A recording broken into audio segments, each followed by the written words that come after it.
I'll let her take over. Yes, so we have a trivia question for you all today to get us started. You can enter your answer in the chat or you can just shout it out, whatever you're more comfortable with. But our question for you is, what are the 3 biggest reasons for surrender currently? So what do you think are the 3 biggest reasons for surrender? Housing. Moving. Ooh, lots of moving. Cats and dogs, any kind of companion animal that we're seeing coming through the shelter. So I'm seeing loss of housing, medical, moving. Hi Sarah, I miss you. Litter box issues, landlord issues, evictions, job loss, health concerns, vet care, time, moving, lifestyle. Ooh, Lauren Rogers, housing, behavior, medical.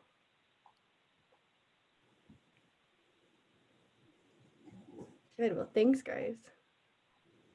Cost, vet bill, eviction, moving, medical, behavior issues. So the 3 biggest reasons for surrender are housing, medical, and behavior. So a couple of you hit it immediately, I think in the order, which is great. But that's what we're currently seeing is our biggest reasons for surrender, housing, medical, and behavior. But as we can see, there are so many different reasons for owner surrender. And I'm sure all of us are seeing those throughout shelters and animal rescues. So I just wanted to introduce our team and myself. My name is Liana Moss. I am the Keeping Families Together Implementation Coordinator with American Pets Alive. I work under Jimena, who can introduce herself as well. Thank you. And yes, my name is Jimena Salgado Santa Maria, and I am the Keeping Families Together Program Manager with American Pets Alive. I apologize, the sun is hitting me in a really weird place. Yeah, Leanna and I work together on the Keeping Families Together program. And we run the working group as well. I'll pass it back to you, Liana. Yeah, so we also have a few of our working group members here with us today. If y'all are here, could you briefly introduce yourselves as well? I think we should have 4 of y'all on here. Hey, I am Carolyn Arapin from the East Bay SPCA, and I use she, her pronouns.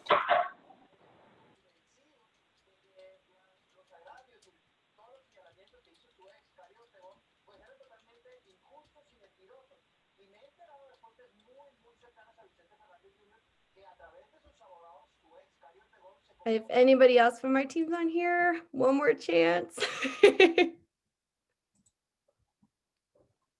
Okay. Well, in terms of our KFT program, you may hear us call it KFT. It stands for Keeping Families Together, although that's a working title. So if you have any advice on more inclusive language, we're happy to hear it. Our main focus right now, and the reason we were kind of created and Jimena's position and my position was created, is because on December 31st, the CDC moratorium will expire on evictions, and an estimated 30 to 40 million people, which includes 18 million dogs and 13.5 million cats as an estimation, and that's on the low end, will be at risk of eviction in the United States due to COVID. So many families will be forced to surrender their pets due to housing issues, landlord issues, and maybe facing homelessness, entering transitional housing, and those housing options may not allow animals. They may be searching for new housing options and dealing with the financial hardships that can make it even more difficult to provide care for their pets.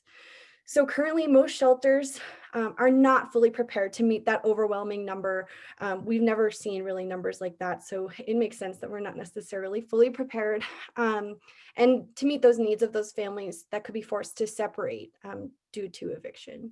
So this will affect every community in the United States. This is not an urban issue. This is not a rural issue. This is in every town, every corner of America issue. We want to make that super clear. This is not just going to hit the major cities. We're going to see this everywhere. So this working group attempts to provide an outline and resources via a 3-phase toolkit to support animals and their families through the COVID crisis, eviction crisis, and help companion animals with their guardians in general, beyond the crisis. We're paying special attention to this topic because we're facing a pandemic, but there are so many reasons families are forced to separate beyond COVID, and we want to make sure we address those as well. So we have our Keeping Families Together group, and we have 3 subgroups within our working group. The first one is our eviction subgroup, which I've touched on. And that basically seeks ways to serve people facing eviction or experiencing eviction. We have a subgroup for people and pets experiencing homelessness. Specifically, within that, we are seeking to identify the unique needs of this population and the best methods to meet those needs. And our third subgroup is on the reasons of surrender and how to standardize those reasons. So again, there are reasons beyond the COVID crisis. We want to identify those reasons for owner surrender and standardize those throughout shelters across the United States. So I will pass this off to Jimena. Thank you, Liana, for that wonderful introduction. So with this toolkit, there's a lot that goes into it. We've been working so hard on trying to meet with all the different tier 1 shelters on what programming they already have in place. Because even though we might not all be fully prepared, the majority of the shelters that we've spoken to have already tried to implement programming to try to think of new and creative ways to support families that might be facing eviction, and just keeping families together in general, which has been so inspiring and really, really impressive to see all the work that everyone has already tried to do. So this toolkit is going to try and tackle a bunch of the different issues within temporary housing, within support services, and within advocacy that we hope shelters can try to work on first. Because the reason why we decided on different phases is because there's a lot of things that shelters can try to work on, but it'll take longer, right? Building new partnerships, gathering funding, getting approval if you're municipal, like all of that will take a lot longer. So we've been trying to identify what shelters can do first to get everything moving, and to try and use whatever existing resources and staff, volunteers, whatever you have within your organization that you can already start to use if you haven't already used them. And then aside from temporary housing and advocacy and support services, we're also introducing case management as well as how to translate materials. So I'm going to share my screen, and I'm going to show you just a flow chart of all the different things included in our toolkit, just so you can see all the different things we will be sharing with you all. All right, can everyone see my screen? Fabulous. So yeah, as you can see here in temporary placement, we're looking at encouraging organizations to adapt their existing temporary placement programs, such as safe haven programs, to adapt them into helping families that are facing eviction, as well as temporary fostering for owned pets and what that can look like, how to build that out more. And in that, we also talk about how to recruit more foster families, and boarding as well. Temporary boarding, what does that look like? How to reach out to other facilities that might have empty space that you can partner with. And then in support services, as you can see, we have all these different elements that we want to make sure that all of you have either tried to work on or can continue to work on. I think every shelter we've spoken to has been really great at hosting or co-hosting a pet food pantry, and that's awesome. So what else can we do? How can we support families that are in between housing with behavior advice? How can we support families with funding for pet fees and deposits if that's all they need to remain in their house? And then looking over at advocacy, we're also looking at all the different ways that maybe staff and volunteer can start to tackle tasks, can start to build small campaigns on their social media, can start to encourage community members to spread the news and contact their local representatives. And then aside that, you see we have case management and how to translate materials, like I mentioned. Any questions about this infographic, about all the different things that we want to include in our toolkit so far?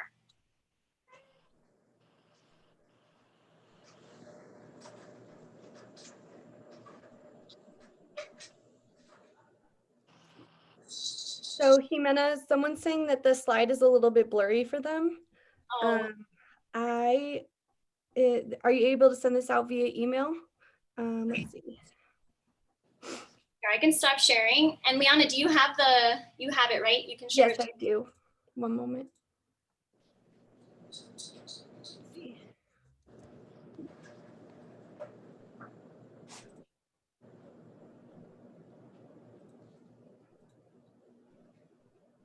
And while she's getting that ready, for all of you to know as well, next week, we will be having Amanda Arrington from HSUS and Laura Loney from HSUS come in and present here at the Maddie Summit. We are collaborating with HSUS and the association on this toolkit. HSUS already has an existing toolkit, so we took theirs and we're building on it, adding more resources to it. And they, a couple weeks ago, I don't know if any of you were able to attend, but they had this fabulous webinar with Shelter Love, just explaining everything. So they'll be here next week, so please try and join in. They'll go over everything and it'll be just a really great presentation. I've seen it before and I learned so much. Is that better, everybody?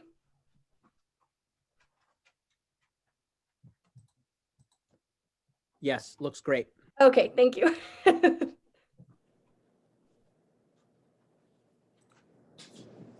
and thank you, Casey, for sharing the file. I appreciate it. So which pieces of this do you imagine sort of coming out first for people to use? So information on all of these different bullet points will be like the basics will be shared at first. Some of these sections will be flushed out a little bit more depending on what we think could be tackled immediately. And you'll see that we'll encourage you to start trying to build some partnerships, but know that the next phase will be more heavily on how to build those partnerships. But yeah, everything you see here will be touched upon in that first phase.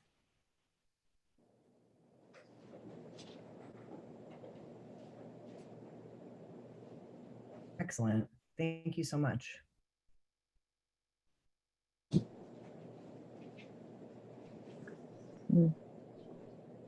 So for those of you in shelters, what is your main concern right now? Are you all working with anybody right now with the upcoming eviction crisis? You can answer in the chat or speak out.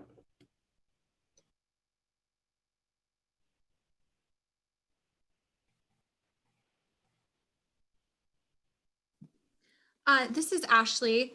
One thing that we're doing at our shelter that I kind of see on here is we are doing a kind of Q&A. We're teaming up with our legal services we're opening it up to the public to do a Zoom session on emotional support animals and service animal rights as it relates to housing. So that's been a cool partnership. So I'm looking forward to see how many people we get attending that. And that's it'll be a live webinar? We are doing it over Zoom. Yes, and we're gonna record it as well. Great, yeah, if you can share that with us in the chat, that'd be really great. Yes, okay, I will. Thank you. We have some information on how to, like ESA rights and tenant rights, but if whatever other information that could be helpful, we really, really appreciate it, so yeah. And speaking of partnering with legal aid and any kind of legal resources, when it comes to advocacy, I have a question for you all. I know advocacy is sometimes tricky, especially with government agencies, because we're supposed to remain neutral. And one concern that's come up is of the title advocacy, if it will push people away or scare people from going into this section and trying to dive into any of these tasks. How do you all feel about the term advocacy and if it should be changed at all?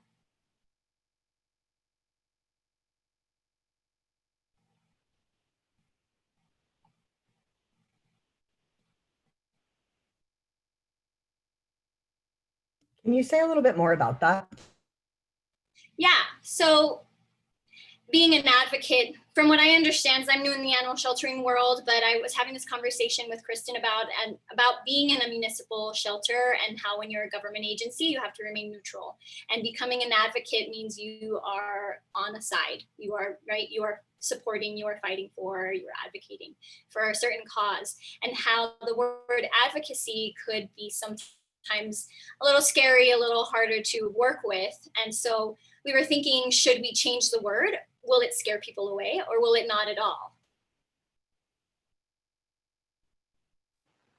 So Kathy here, Jimena.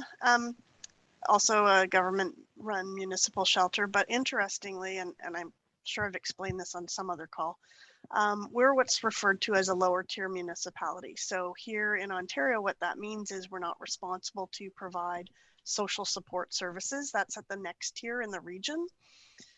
And the city of Brampton, when the pandemic hit and we shut down in March, they took on and started setting up task forces at the municipal level that would support some of those things. And they have been advocating at the regional level for more services in Brampton. And the mayor directed staff to reallocate some of the staff that weren't able to work from home to support these task forces. So for us, it's actually a corporately led initiative, which is really exciting and going to make it much easier for us. That's great to hear. Kim Freeman says, I think it's a positive word. I like it. How about support, community support, or animal human home support? And let's see. Carolyn says, we use it at the East Bay SPCA, but people seem to be fairly confused by it. So we've been considering changing that title as well. Yeah, I feel like it is kind of associated with politics or, Mm-hmm. And I love the word support. The only issue with support is that we have a whole section on support services, which can make it confusing too. Lauren Loney says, when I've worked at organizations like the University of Texas who can't lobby, we use the word, quote, educate. We had tons of meetings with legislatures, city councils, etc., and just educated about an issue rather than lobbying for a specific bill.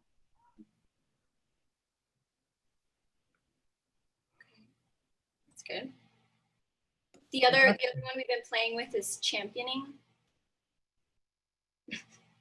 Shannon Glenn like just that put that word in the chat as soon as you said it. Augusta, I'm curious about what your question is getting at. IBPSA, the Boarding Kennel Industry Organization. Yeah, it actually, I was typing as you were talking about the word that you were looking for. So my brain is back on the screen of all the lists of things that you want to do on that screen that you put out. Because temporary boarding was part of it. Yes, How do I find it? So sorry for intruding into your discussion about a better word or another word. I was just going back to your original screen on that chart. Yeah, temporary boarding is a huge component of keeping families together.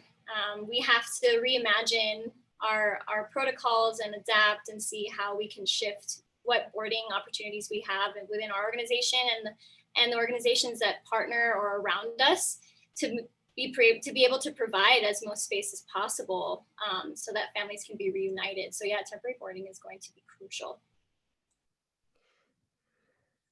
Just a quick kind of temp check here for everybody. How many people at your shelters or rescues are currently doing temporary boarding of some kind, whether that be at your shelter on site or you're actually contracting with another boarding facility outside your organization?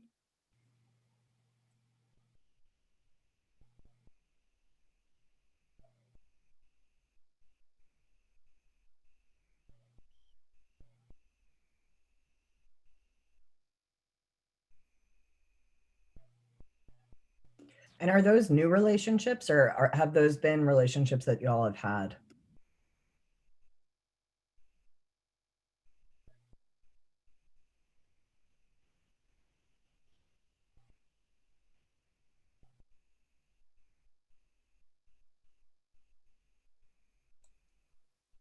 So we're seeing both. Some people have had existing relationships, some are new.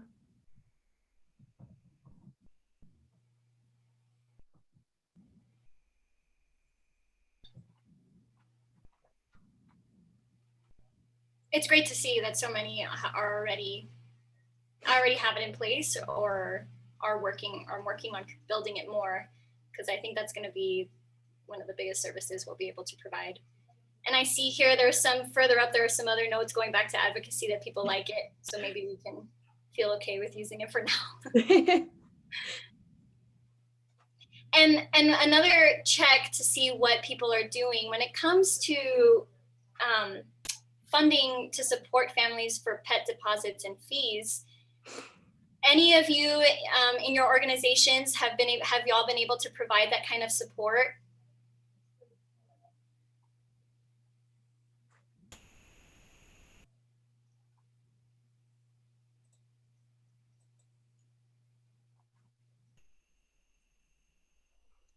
So you have it part as your safety net. Okay.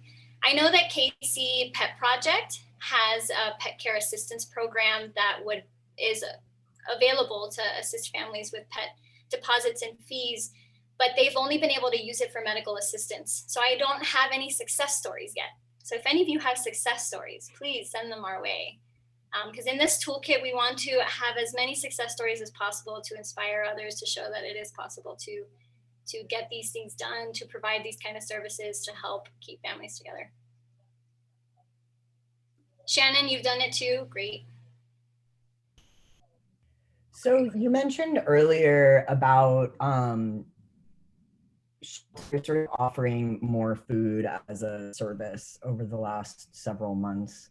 What other sort of low-hanging fruit do you see as something that people could be doing today without having a lot of protocols or policies in place? Thinking of our conversations. Definitely medical care. There are a lot of shelters that have been able to offer low-cost medical care.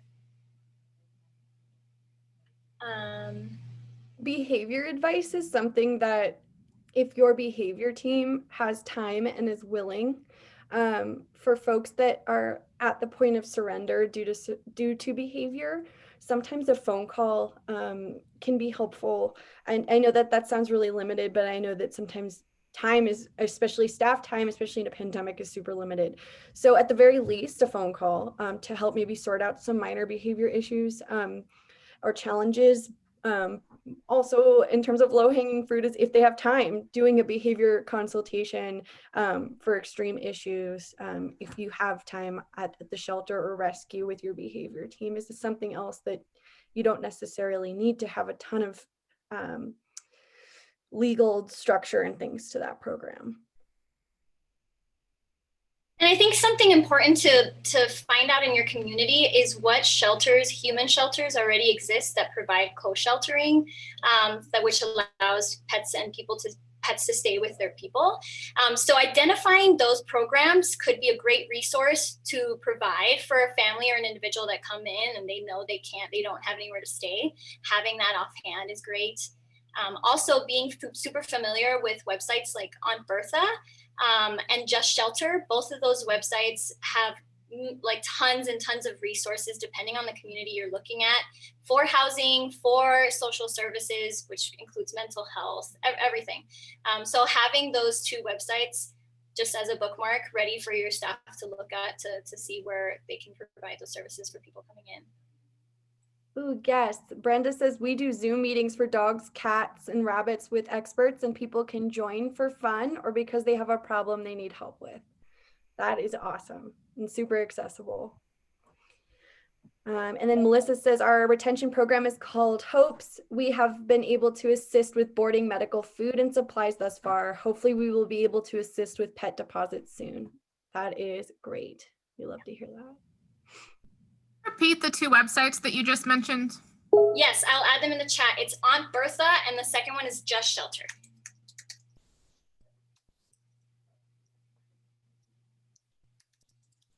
Thank you. Yeah.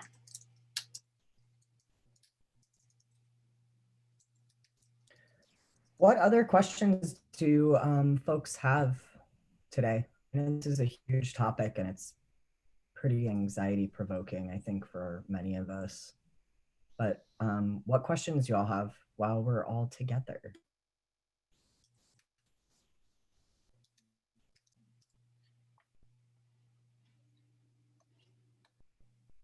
I had a question about the case management piece. So I have experience as a case manager in a mental health setting, but how are you guys envisioning that looks in this particular model? So with case management, you know, there's that conversation of like, okay, if we're not social workers, how can we automatically become case managers? And I think the most important thing with being a case manager, it's not about the title, it's about the approach.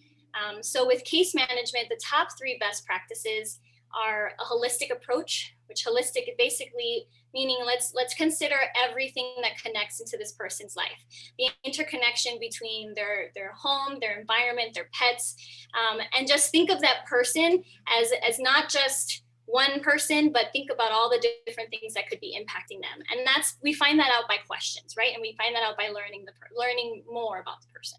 So first one. The second one is looking at a person-centered, individualized approach. Person-centered meaning you meet every case individually where they're at. You meet every person where they're at, regardless of their culture, their gender, their race. They're going to be their own person with their own experiences. They're going to have their own struggles, their own everything. So we just got to make sure that we're approaching every person, every family individually with an open mind and listening to what their needs are, asking them what their needs are, what their situation is, so that we can make sure to address everything going on.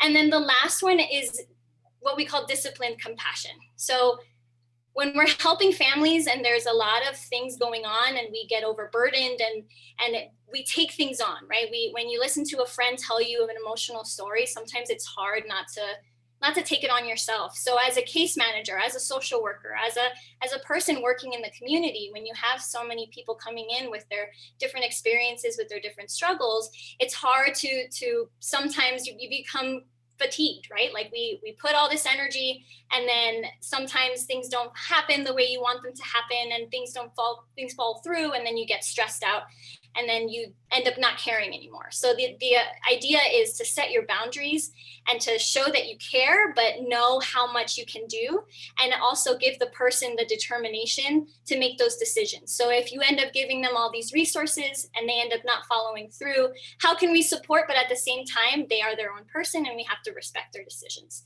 So disciplined compassion. And with that, case management is so important to document everything. The only way case management can work is that if we document every conversation, we document all the services that were provided, we document who we're referring them to, and then afterwards with a follow-up phone call, we can find out if they actually went to that agency, if they actually received those services, if they're still together. You know, we sometimes don't even know if our families stay together. So documentation is key in case management. So in our toolkit, we're going to be talking about those 3 best practices and other factors to keep in mind, like what are their finances like? Also cultural humility. We got to talk more about that. We got to talk more about being open-minded and not assuming that someone from the same culture is going to have the same experience as someone else, or that their decision making is going to be the same as someone else with the same culture. So it's all about just being open-minded. It's all about just listening to the folks that come in. It's all about just caring about the people. So I think with case management, there's a lot of worry that it's going to be a huge shift. But I think in our industry and just in the fact that we're in these conversations, we care, right? We show that we don't want to separate more families. We show that we want to keep them together. We want to provide them with services. And that's the first step. And I think case management is a beautiful approach that we can easily provide training for and help shift all of our staff to just apply it into everything they do, apply it into every conversation, apply it into every meeting. And that's I think case management is going to make a huge difference in moving forward.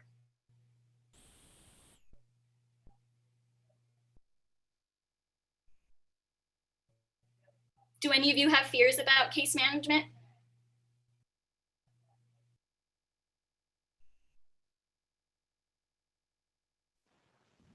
It's Kathy again from Canada. I just worry about, providing appropriate training and support to staff to really allow them to feel empowered to do that on their own. We run into challenges here at times. We're really saying to staff, you've got this. We're trusting you. We're not really worried that you're going to make some astronomical mistake, because in my world, the only thing you could do wrong really is threaten the welfare or life of an animal. And I'm not worried about you doing that. So go for it. And if you make a mistake, you're human. But they still really feel reluctant to sort of reach out and go that extra mile to a large degree.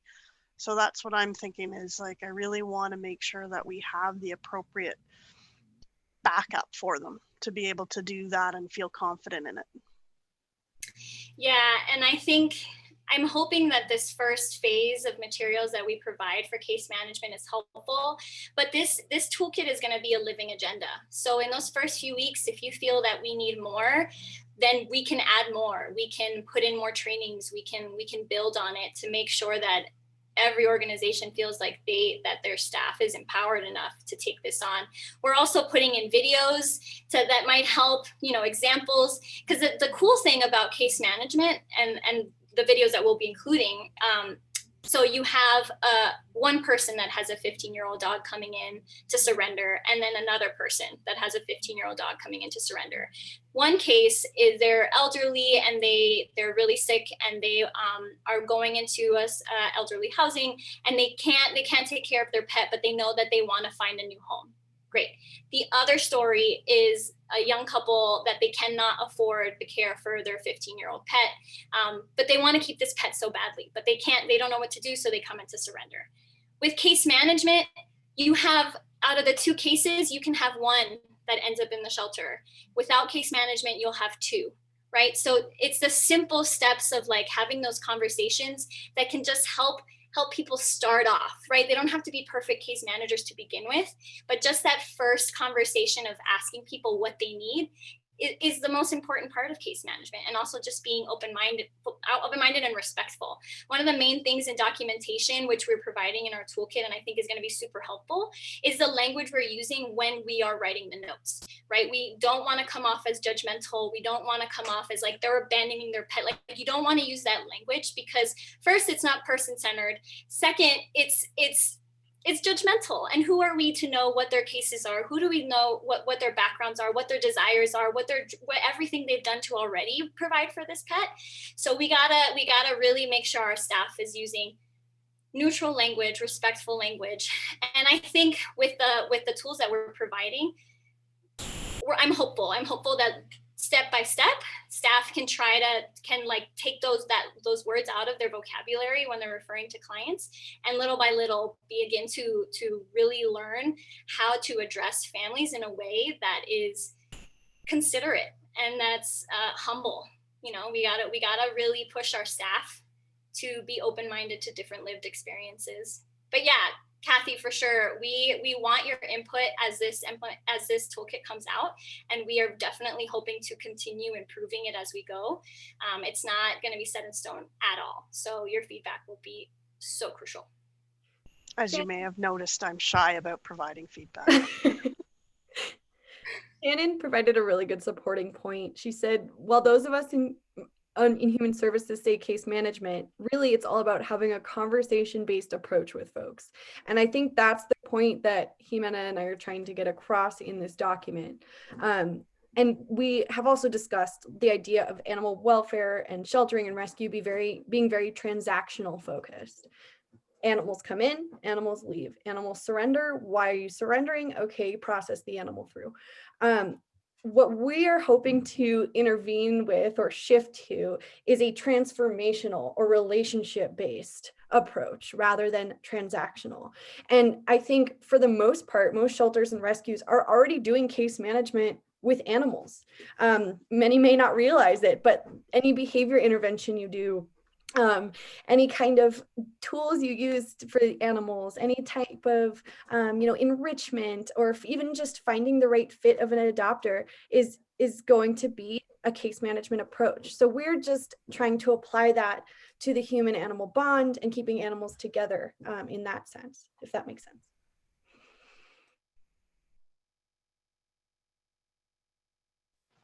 I guess for me too, one of the things, to your point, Leanna, is that I want to be able to ensure that as many Building of relationships. The more we get to know our community members, the more they'll want to come in and ask for support. Oh, sorry, was someone talking? My computer internet delayed. Sorry. That's okay, I stopped. I was just saying that that I want to make sure that as many of my staff as possible have that training and feel comfortable doing that.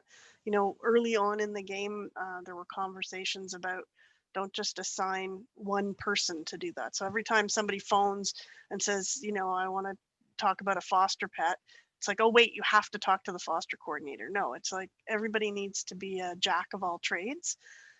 But I also feel like there's so many nuances coming down the pipe that could be a challenge. So we may need some specialists for stuff. And I don't have a huge organization in that regard.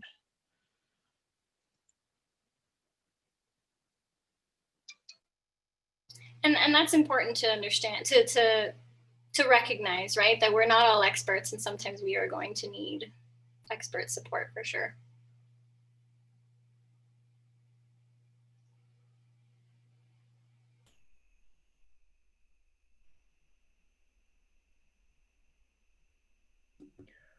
What other questions did people have?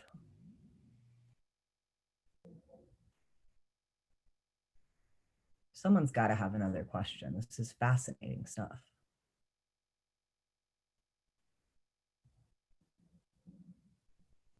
Nothing.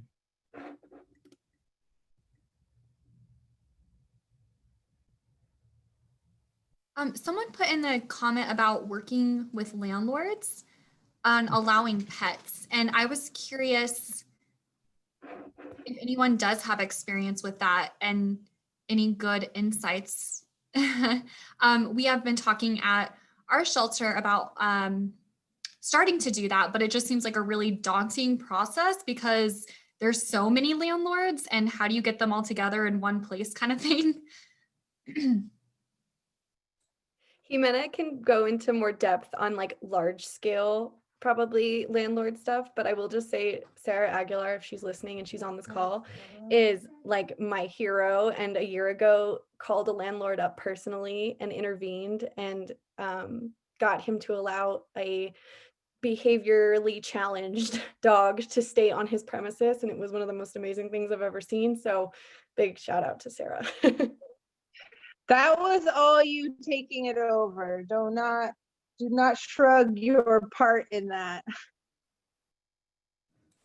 We actually have landlord associations here in Arkansas that meet up. I'm not sure since COVID, but prior to that, they would have meetings at different restaurants once a quarter or something. And we had discussed getting in front of them, and they were very, very open to that regarding our programs.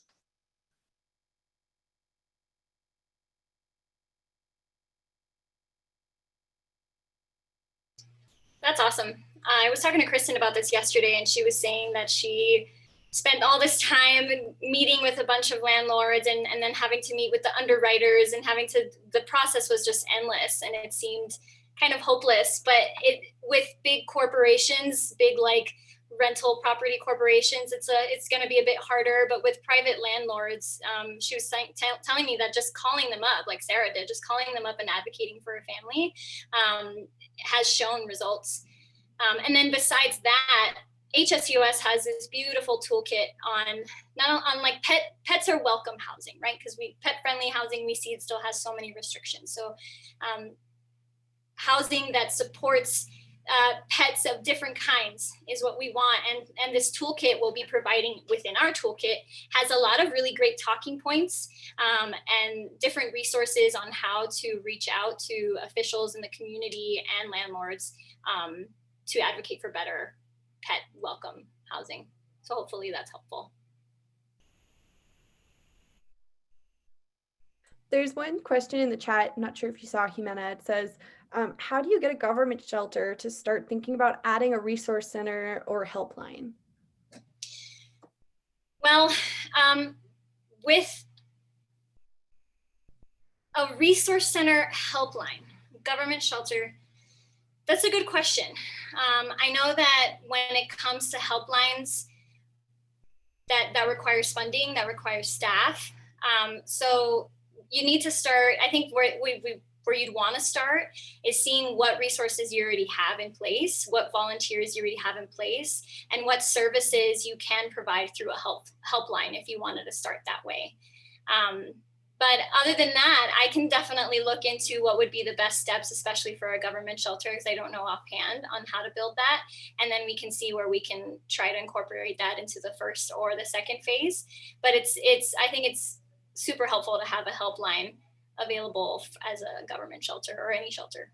One thing that's especially helpful when working or lobbying or advocating, can't use the word lobbying, but when trying to work with your government, your county, your city, to get funding to provide this resource is basically showing the monetary bottom line. Less animals are going to come through the door if you implement a some people call it diversion helpline, resource helpline, whatever you want to call it. There are going to be less animals that come through the door, which means you are going to have to spend less resources taking care of those animals that would have come in the first place. And then also euthanasia rates and things like that. So what I would do is collect the information that's coming out of other shelters that have implemented those programs and policies and seen success in lowering their intake rate, increasing their live release rate, lowering their owner surrender rate, increasing their live release rate after the implementation of these programs. While I don't like it, a lot of these government entities, money is the bottom line. We can give them all the sweet sorry, my dog is chewing a bone. We could give them all the sweet stories we want, but if it's not gonna lower their budget, they may not be totally interested. So I think it's super important to get those resources together. We can always help connect you with shelters, especially the tier 1 shelters that have found success in implementing those programs. But that's what I would say is super important.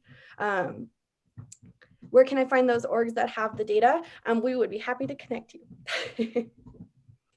And Deanna, first off, this is amazing. Thank you so much. I'm just like trying to digest all of this information, and it's super helpful.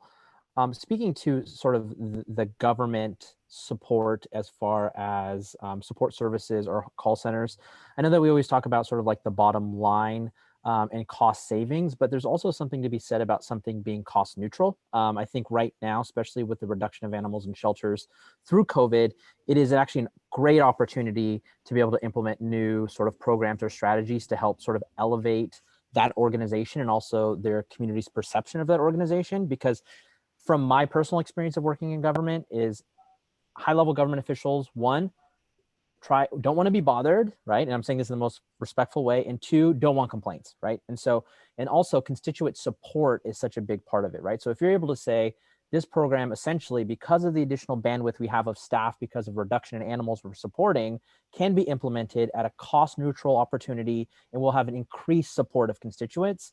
That alone would get you the blessing if you need the blessing. And then from there, obviously there's going to be so much data to show sort of the social return on investment for being able to meet people where they are. And at the worst end of it is, you're absolutely right. Less animals in, we're saving money. It's good for the community. It's good for public safety. Kelly just mentioned, also some municipal shelters partner with nonprofits to provide these types of services. Yes. We've talked to a few shelters that partner with a nonprofit that they are the helpline, they are the service, they provide the resources separate from the shelter, so they direct them to call them. I also came from Pima Animal Care Center, where we have friends of Pima Animal Care Center, where through that nonprofit connected to our municipal shelter, we're able to fund programs such as, the Pet Resource Center or a helpline, things like that. So that's a huge point, Kelly. Thank you. Oh yeah, absolutely. I was on the board of the Friends group for the shelters here in Fairfax at one point, and we created a fund that helped to keep people and pets together, and it was super easy. So I will add too, at Pima, Liana, before you were even there, before the Pet Resource Center existed, that program was created and run by No Kill Pima County, where they would, I think there was a group that did this it might have been Best Friends that did it in LA, but somebody else did it in LA too, where they would just stand outside the shelter and start offering services. So there's a couple different ways to get nonprofits or community groups engaged in that.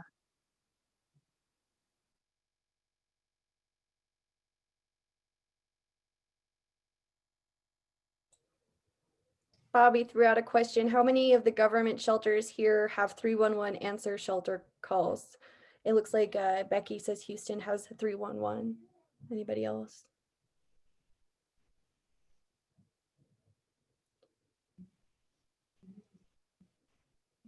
Brampton. Yeah, the reason why I asked that question, I mean, we had a very similar situation in Sacramento where it was like, even if we as a shelter individuals were very much in favor of keeping pets with family, oftentimes those calls never even got to us until the animal got to our door. And as we know, once an animal actually walks into the facility, the chances of turning that person away are substantially reduced. So making sure you're triaging that situation at the initial point of contact is so critical.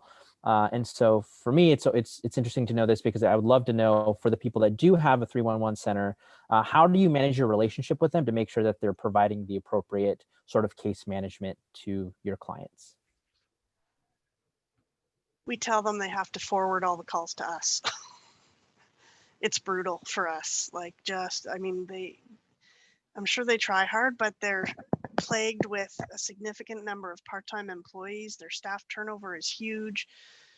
You know, like, it's human nature. We provide these, what they call knowledge articles. That's what the call center calls them. So we, sort of map out the sort of if this, then that for every type of call they might receive, and they make it up on their own. Like, they just don't even follow them in some cases. So we're tired of routinely going back to them and saying, this call came in and wasn't handled properly, because I guess they take all the calls for the entire city, and they get that from so many people that it's almost like they're like, okay, thanks. So yeah, so we're just working through the stuff that we're going to be providing for, community cats and not intaking healthy stray cats. And that's a huge concern for us, is what is the call center going to tell people? So my essentially direction to them will be, anybody calling with a healthy stray cat, they need to talk to the shelter. If it's after hours, then they need to be told, somebody will contact them the next day, and you need to email us the information so that somebody will call them back.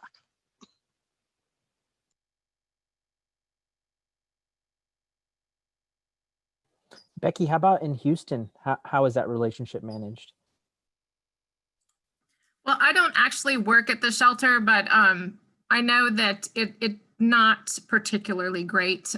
So the public calling in tends to get pretty inconsistent information. And I think, to your point, a lot of the situations are not handled to where they're given resources to help prevent the surrender. So I don't think it's really helping to divert many people from wanting to provide their pets, a better quality resources or what have you. I think they're working on that. And then Harris County, we have two big government shelters in the area. Harris County has more of a direct resource, so that you can call directly, and they've just hired 2 people that are diversion specialists. And I think we've seen some pretty great success so far. So I'm hoping that Houston at BARC will start to kind of create a similar type of program there. And to that point, I feel like it's not the job of 311 to have those protracted and, long conversations with people. Their whole sort of model of operation, at least as far as I understand it, is to spend, very short amount of time on the phone with the individual, and to provide the basic information. What are the hours? What are the adoption fees? Those sorts of things. And any more in-depth conversation should then be sent to the operating department in question.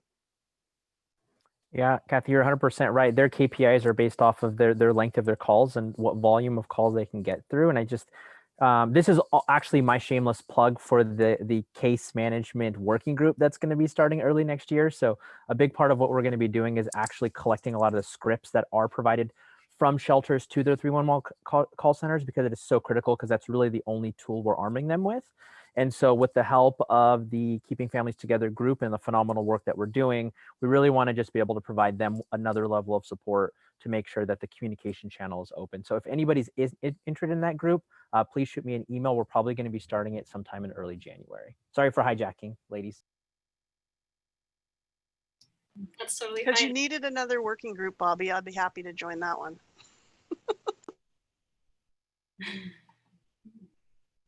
I see that there was a question in the chat about how to recruit new fosters.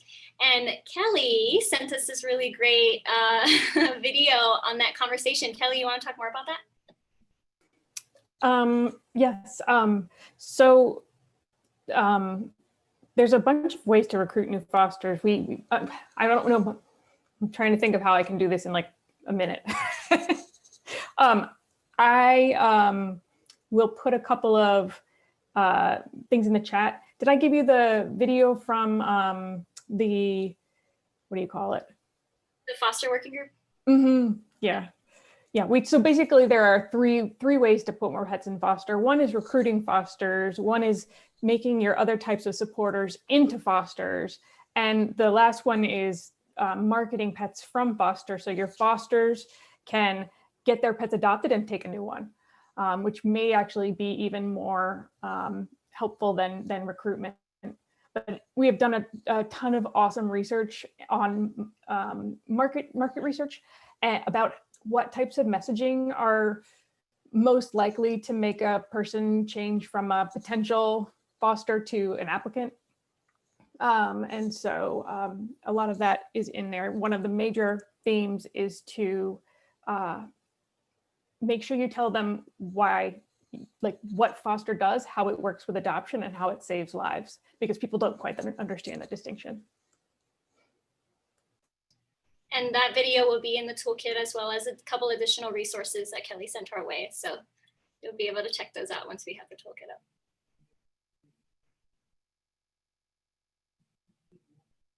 Any last minute inspiration or thoughts that you want to share with us, Jimena or Liana? I think the main thing is, like I said earlier, the plan is to have this up in the next couple of weeks. By December 15th, we want to have it ready so that we can have it up and you can start looking at it before January 1st hits. And we'll be reaching out to you all to answer any questions and give you like a basic training on how the toolkit will be set up. It's very basic right now because we had to work really hard to gather all these resources, and then eventually it will be, it's like, hopefully it'll be this beautiful, you know, website attached to Haas, but it'll be very just what you need for this first phase. But as you're going through it, if you're using it, please reach out to us. Let us know what you think is working, what's not working, what's missing. We are learning in this process, and we want to make sure that this is useful for you all. We don't just want to be sending you information that you're not going to be using at all. So yes, we really appreciate that feedback. I'll put my email in the chat. Liana will put hers as well. And we want to continue learning from you all too. So thank you so much.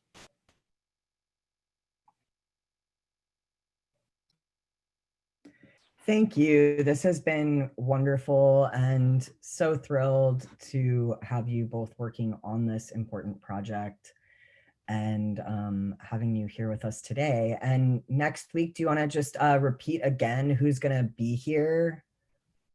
Yeah, we have Amanda Arrington and Laura Loney from HSUS, and they will be presenting on eviction,